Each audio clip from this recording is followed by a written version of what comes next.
Ini ya.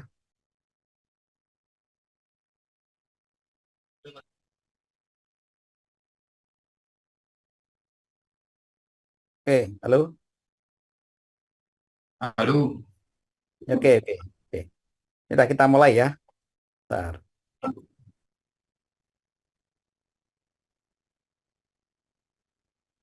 Recording in progress. Oke, selamat sore saudara-saudara ya. Selamat salam sejahtera dan juga selamat menjalankan ibadah puasa ya. Nah, kita adalah mata kuliah ini adalah membahas tentang teori informasi ya. Teori informasi ini adalah teori ya kan yang menyajikan ya kan cara menyandikan atau mengirim informasi kan secara matematik ya. Jadi teori informasi ini merupakan disiplin ilmu gitu kan yang itu mempelajari gitu kan cara menyandi ya, menyandikan informasi secara matematik ya. Nah, informasi itu saudara-saudara dalam itu dalam dunia kita ya, dalam dunia komputasi, komputer maupun telekomunikasi itu tidak hanya bisa dikirim secara biasa ya, seperti kita ngomong seperti ini, tidak ya. Informasi itu harus disandikan ya, disandikan ya. Disandikan itu artinya apa ya kan? Artinya adalah informasi itu ditransformasi ya. Informasi itu ditransformasi gitu kan menjadi gitu kan bahasa mesin ya. Jadi suara saya ini gitu kan diterjemahkan oleh komputer menjadi bahasa digital ya. Menjadi bahasa digital ya kan, kemudian oleh komputer di encode ya, di encoding ya. Nah, encoding inilah ya kan merupakan ya kan ilmu teori informasi ya. Jadi encoding dan decoding ini adalah merupakan ilmu informasi gitu kan yang ya kan mempelajari tentang cara gitu kan itu penyandian informasi secara matematika ya. Nah, berarti Anda kira-kira Anda takut nggak ketemu dengan matematika? Halo? lumayan Pak. Nah, jangan takut ya. Matematikanya ini adalah matematika yang sederhana ya, matematika yang berbasis logik ya. Matematika yang tentu mungkin Anda sangat takut sekali karena di sini ada matematika ya kan, ada aljabar betul matematikanya kan. Tapi saya jamin kan kalau Anda sudah tahu caranya, Anda akan ketagihan ya. Saya jamin itu ya. Anda akan sangat ketagihan dan sangat apa itu ternyata Anda memandang matematika berubah ya. Oh Pak, matematika ternyata begini Pak ya. Nah, gitu ya. Jadi matematika itu saudara-saudara itu adalah itu bisa kita pahami gitu kan, bukan sebatas karena operasi dan juga bilangannya ya. Matematika itu adalah yang lebih penting lagi adalah logiknya ya, logik daripada suatu operation itu matematika ya. Nah, sama juga nanti dalam itu mata kuliah kita ini gitu ya, teori informasi kan, logic operationnya itu kita gunakan ya kan untuk menencode ya, menyandikan informasi atau juga mendekode ya, menerjemahkan informasi ya. Jadi kurang lebih paham ya teori informasi ya, saudara-saudara ya. Apa itu teori informasi? Ya, paham ya kira-kira ya? Paham Pak. Ya, paham ya. Ilmu yang mempelajari tentang menyandi ya, menyandikan informasi ya dan menerjemahkan informasi kan untuk digunakan dalam satu sistem transmisi atau juga jaringan komputer ya kan, atau juga ilmu pengolahan data di komputer bebas ya. Dia itu adalah itu berfungsi kan untuk menyandikan dan menerjemahkan informasi ya. Oke, saudara-saudara kan informatika itu kan atau juga sistem informasi itu nggak terlepas dari dunia telekomunikasi ya. Dunia telekomunikasi atau komunikasi itu ya kan itu adalah dunia itu selalu ya, prinsipnya adalah kan ada komunikasi itu ada dua sumber ya. Nah, ada pengirim ya, ada penerima gitu kan. Anda bisa berkomunikasi itu kan karena ada dua hal ini ya, ada pengirim transmitter, ada penerima receiver, betul nggak? Betul Pak. Nah, selain itu apa lagi? Ini bisa berkomunikasi ya kan? Ada pengirim, ada penerima, bisa berkomunikasi. Medium, Pak. Nah, jangan lupa di situ ada mediumnya, ya. Mediumnya inilah itu kan, medianya kan, tempat terjadinya transmisi, pengiriman informasi. Nah, secara itu blok diagram ya, atau cara-cara prinsip kerjanya kan bisa kita gambarkan sebagai itu struktur dasar komunikasi, ya kan? Ada sumbernya atau transmitternya, ya kan? Ada, ya kan? Itu ada data yang dikirimkan, ya kan? Data yang dikirimkan itu di encode ya, disandikan, ya kan? Kemudian dimodulasikan dengan frekuensi pembawanya kan, frekuensi pembawa ya kan. Kemudian ditransmisikan melalui medium atau channel. Nah, channel atau medium inilah ya kan yang disebut sebagai media transmisi data, ya kan. Kemudian diterima oleh penerima, ya kan, di demodulator, ya kan, dipisahkan antara frekuensi karier pembawa dengan data yang di-encode dari sumber atau penerima atau transmitter tadi itu, ya. Datanya sehingga dipisahkan, ya kan, sehingga yang diambil adalah data yang di-encode, ya. Data di-encode ini, ya kan, diterjemahkan menjadi decode, ya, sehingga bisa diterima oleh penerima, ya. Jadi rangkaian ini saudara-saudara, prinsip kerja ini kan mulai daripada source sumber atau transmitter kan sampai ke decoder source penerima ya kan. Ini adalah suatu rangkaian satu sistem ya kan. Satu sistem yang flow-nya gitu kan. Itu adalah melibatkan ya kan, utamanya adalah penyandian dan penerjemahan ya, encoding dan decoding ya dalam mata kuliah kita ini ya. Jadi encoding dan decoding ini gitu kan melewati beberapa fase gitu kan. Fase gitu kan, encoding sinyal, mohon maaf ya, encoding data ya kan. Kemudian modulate dengan frekuensi pembawa gitu kan. Karena data ini harus ditransmisikan ke luar ya kan menggunakan frekuensi pembawa ya kan. Boleh frekuensi radio, boleh frekuensi microwave, boleh frekuensi optik ya. Ya, boleh itu macam-macam ya, boleh frekuensi frekuensi tadi ya, begitu menggunakan frekuensi wifi boleh ya, macam-macam platformnya ya kan, karena frekuensi pembawa ya. Nah, data ini saudara-saudara kemudian ditransmisikan ke medium atau channel ya, sehingga data ini harus diterima oleh penerima gitu kan, dipisahkan frekuensi pembawanya dipisahkan sehingga datanya diambil ya. Data ini masih data encode, data yang tersandikan. Supaya data ini bisa diterjemahkan, maka di decode ya, diterjemahkan menjadi decode ya. Melalui siapa? Decoder. Decoder ini menerjemahkan informasi yang tersandikan sehingga bisa dipahami oleh penerima ya. Begitu saudara-saudara prinsip kerjanya. Paham kira-kira ya? Halo? Ya, paham. Ya Pak, paham Pak. Oke ya.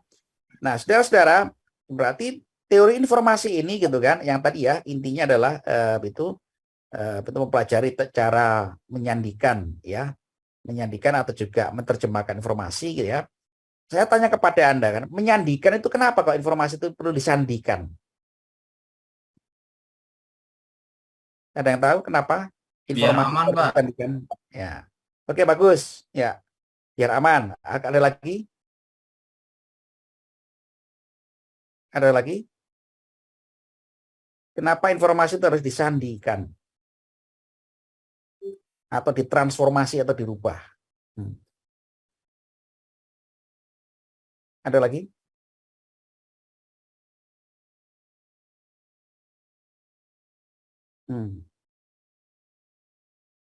Saudara-saudara, informasi itu perlu disandikan, ya, dirubah, karena kita menggunakan sistem yang berbeda dengan kita, ya.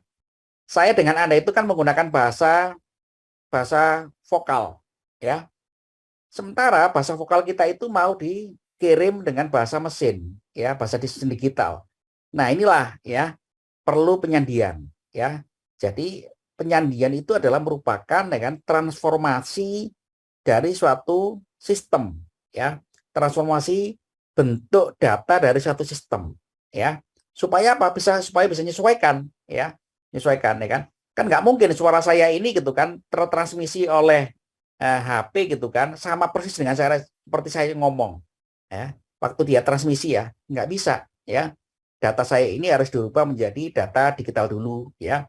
Data digital ini dipilah-pilah, diolah dulu gitu kan, diolah-olah dengan sampai menjadi data digital yang merupakan berisi audio, gitu kan. Nah, data digital berisi audio ini gitu kan, ini sudah cikal bakal encode, ya, cikal bakal encoding. Nah, ini di encoding supaya apa? Supaya nanti datanya itu bisa terpilah-pilah, mana yang data teks, mana yang data voice, mana yang data video, ya, mana yang data-data yang lain. Nah, inilah saudara-saudara perlunya encoding, ya, penyandian, ya, agar data itu gitu kan bisa ditransformasi menyesuaikan dengan sistem yang akan kita gunakan, ya. Dan juga supaya data itu bisa diolah, ya kan, dipilah-pilah, ya kan. Kalau data itu nggak di-encoding kan akhirnya campur, mana data video, mana data teks, mana data audio, itu nggak akan ketemu, ya kan. Gimana nanti komputer nyarinya, ya kan. Nyari suaranya Pak Ucu gimana ini? Oh, kok ada suaranya kucing. Nah, itu kan nggak bisa dibedakan nanti, ya. Jadi penyandian itu salah satunya adalah yang paling penting adalah agar bisa dilakukan, ya kan, transformasi untuk penyesuaian kebutuhan sistemnya, ya. Oke, saya lanjutkan, saudara-saudara. Ini karena ini sebagai pendahuluan ya, sebagai pendahuluan jadi nggak terlalu itu berat ya. Tapi ini mengenalkan bahwa mata kuliah ini akan cukup berat bagi Anda kalau Anda alergi matematika, ya. Tapi saya jamin, ya kan, ini tidak akan sesulit Anda bayangkan tentang matematika, ya. Saudara-saudara, teori informasi ini berbasis kepada entropi, ya. Apa itu entropi, saudara-saudara?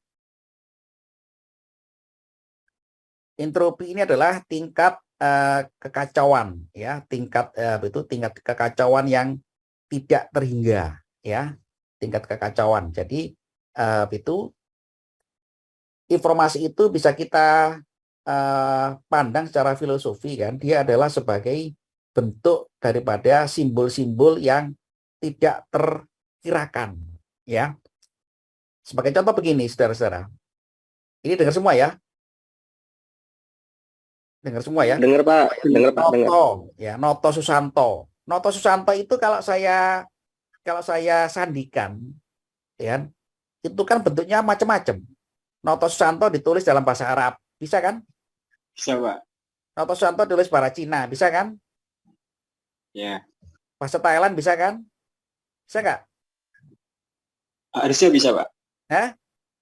Harusnya bisa, Pak. Nah, harus bisa dong, ya.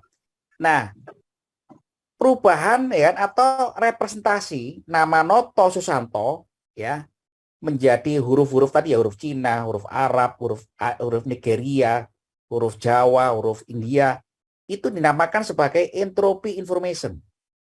Ya. Apa artinya? Bahwa representasi suatu simbol, ya, itu bisa tidak terhingga. Inilah saudara-saudara prinsip entropi, ya. Entropi ini adalah kan kekacauan dari suatu sistem, ya. Kekacauan, ya. Kita sebutnya tingkat kekacauan, ya, tingkat chaos, ya. Tapi bukan berarti chaos dalam arti konflik, bukan, ya. Bukan. Ini chaosnya chaos dalam arti gitu kan, tingkat gitu kan, availability daripada representasi suatu simbol itu unlimited, ya. Noto Susanto ini gitu kan bisa nggak direpresentasikan menjadi bahasa planet, misalkan ketemu orang Mars di sana, bisa nggak? Bisa, Pak. Nah, bisa kan, jadi tidak terhingga, ya, intinya di situ. Entropi ini berarti nama Anda ini gitu kan kalau disandikan menjadi bentuk-bentuk huruf-huruf yang ada itu nggak terhingga. Inilah dinamakan sebagai entropy information. Nah, simbol yang akan kita pakai itu yang mana? Ya kan, tentu kan kita harus milih, ya kan? Pak, ya kan, Noto Susanto ini kalau disandikan, ya kan, itu unlimited bentuknya. Kalau begitu gimana? Ya kita pilih. Nah, milihnya gimana? Nah, milih itulah dinamakan sebagai probability daripada suatu simbol. Ya kan? Begitu, ya. Bahasa di dunia ini ada berapa bahasa, saudara-saudara? Jumlahnya. Mulai dari bahasa Papua sampai bahasa suku-suku lain kan. itu ribuan kan bahasa itu ya. Nah, berarti nama Anda itu bisa direpresentasikan menjadi bahasa-bahasa tadi itu, ya. Nah, itulah yang disebut sebagai entropi, ya kan? Entropi itu adalah representasi suatu informasi menjadi satu simbol, ya. Itu unlimited, tidak terhingga, ya. Bagaimana kita milihnya? Kita milihnya adalah dinamakan sebagai probability of symbol, ya. Probability of symbol itu kita milih, ya kan? Ya kan? Karena Noto Susanto ini gitu kan, nanti Anda misalkan ya memperkenalkan diri kan, what is your name? Noto Susanto. Itu orang Inggris. Kalau orang Perancis ya kan, orang Arab gitu kan, Mahada gitu kan. Ya kan? Misalkan gitu ya, bahasa Arabnya saya agak apa itu nyambung-nyambungkan aja gitu ya, bukan berarti itu sebenarnya ya. Gitu. Nah, itu saudara-saudara, ketersediaan atau itu representasi simbol dari suatu informasi itu harus kita dekati, ya. Pendekatan itulah kita namakan sebagai itu sebagai entropi, ya kan. Jadi entropi ini adalah information source, ya, menjadi suatu simbol, ya kan, ya, information source menjadi satu simbol itu, ya kan, merupakan hubungan probability, ya, hubungan yang menyatakan gitu kan adanya kemungkinan, ya, kemungkinan representasi dari suatu simbol, ya. Karena itu gitu kan, representasi satu simbol itu gitu kan, itu boleh PX, X1, PX, X2 sampai seterusnya. Ya, tadi kan saya contohkan teman Anda tadi, Noto Susanto, ya. Noto Susanto itu kalau dinyatakan dalam berbagai macam simbol itu macam-macam, ya. Bahasa Jawa, bahasa Cina, bahasa Papua, bahasa Dayak, bahasa Madura itu kan boleh, ya. Isinya sama. Apa isinya? Halo? Informasi nama Noto Susanto. Nah, pinter sekali Anda. Ya, itulah yang dinamakan sebagai entropi teori. Ya, paham ya kira-kira ya? Saudara? Bisa, Pak. Ya, paham ya? Gampang kan ya? Jadi teori informasi itu gampang, ya. Teori informasi itu adalah ya teori gitu kan yang menyajikan representasi dari suatu simbol, ya. Representasi informasi dari suatu simbol, ya. Seperti itu ya. Seperti nama ini bagus ini namanya. Ini betul ya namanya Mukijo, ya. Mukijo. Ya, dari mana Mas Mukijo? Halo? Mas Mukijo ini pasti tangganya Mas Noto Susanto, ya, betul ya?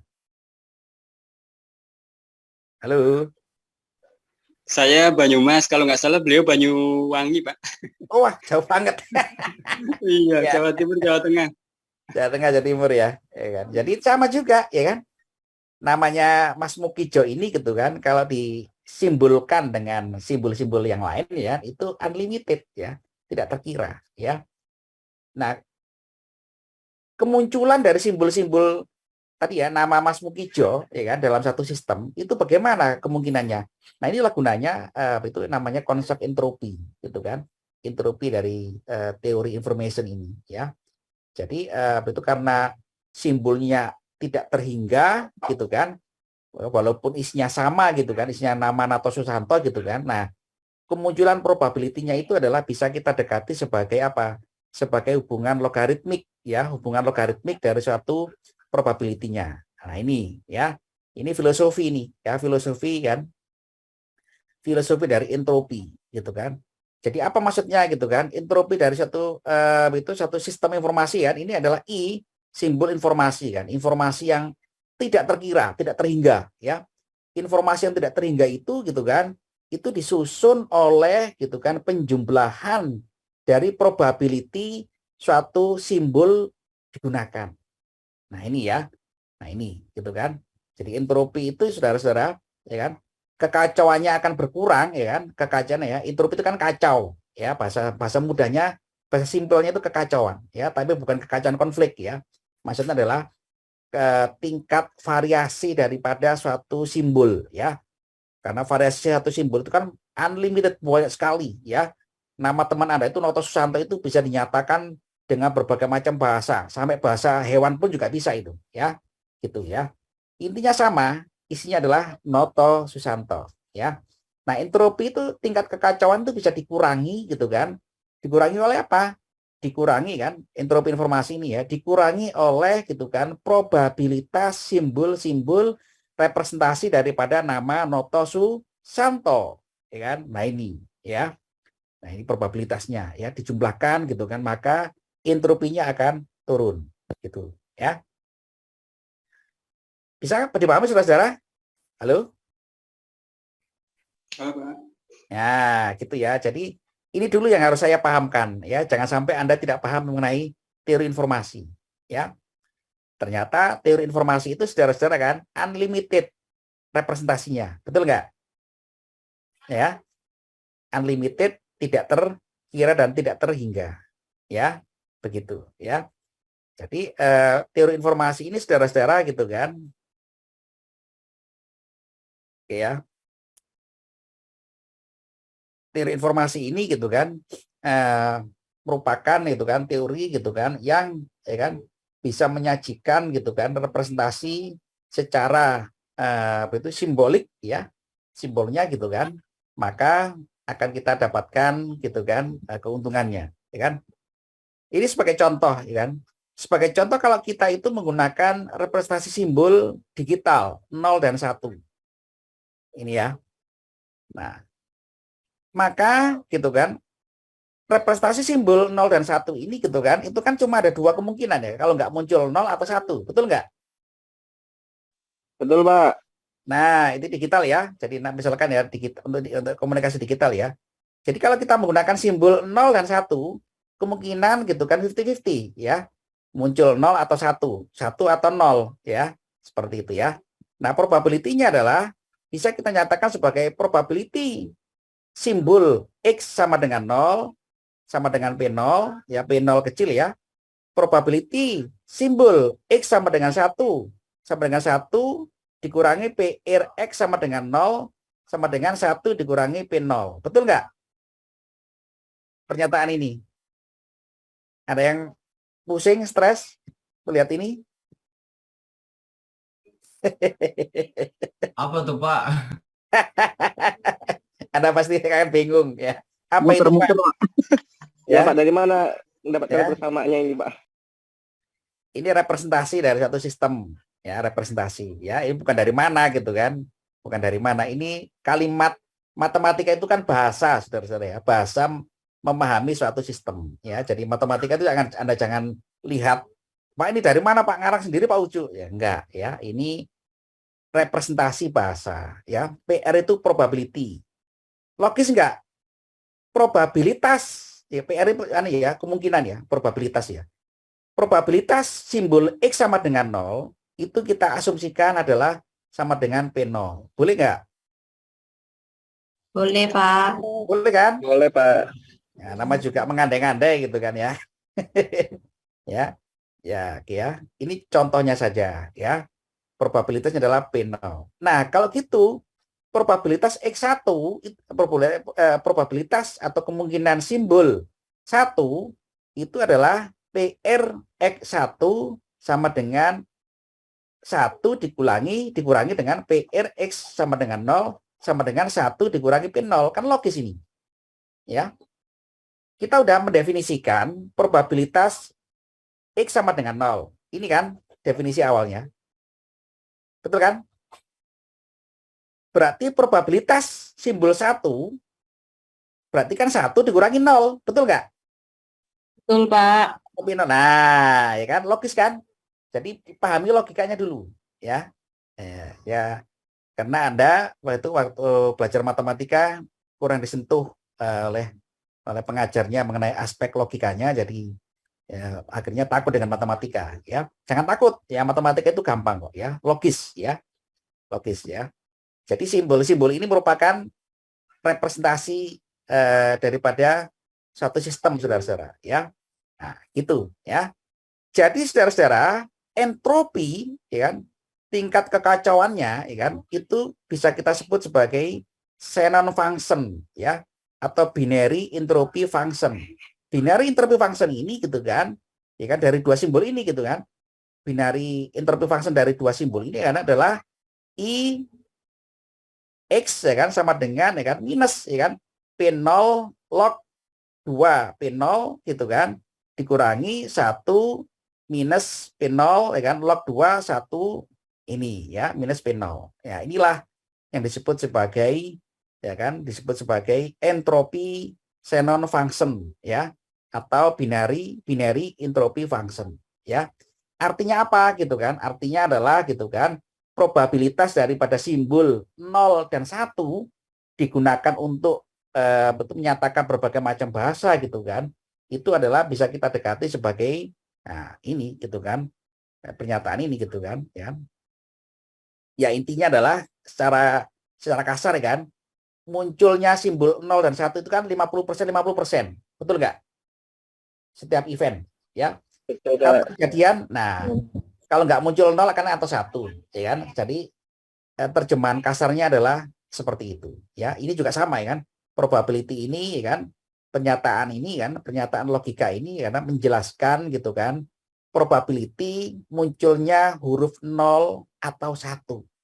Cuman kalau matematika nggak boleh dinyatakan itu dengan tidak tanpa persamaan ya kan. Dia harus dinyatakan dengan representasi matematik. Nah, seperti ini ya. Jadi Anda jangan bingung ya. Ya. Jangan bingung ya. Siapa? Ya. Jadi pahami, cari matematika itu sebenarnya mudah ya, mudah kita pahami ya. Kalau kita tahu maksudnya ya. Ya. Tadi ya Bapak ngajar dulu ya.